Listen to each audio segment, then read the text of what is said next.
Y en tercera división, después de la tormenta, arrancó la Liga y lo hizo con el Ciudad de Plasencia como primer líder tras derrotar 3-0 al Fuente de Cantos. El gran favorito, el Extremadura, no defraudó y se llevó el duelo más destacado de la jornada al vencer por 2-1 al Don Benito. El Extremadura aprendió de los errores del pasado y esta vez sí, arrancó con victoria al campeonato. Lo hizo ante uno de sus grandes rivales esta temporada, un Don Benito que durante el primer tiempo apenas inquietó el marco rival hasta que Golo se sacó este zurdazo de la manga para marcar el 0-1.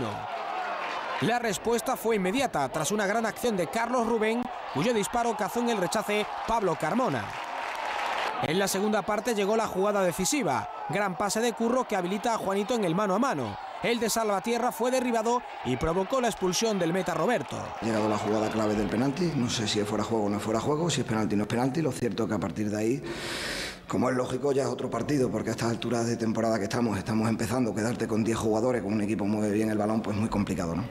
Peters entró como meta suplente y aunque quiso poner nervioso a Carlos Rubén, el talento del sevillano pudo con un penalti a Lopanenka que daba 3 puntos a los suyos y que mete al Extremadura arriba a las primeras de cambio.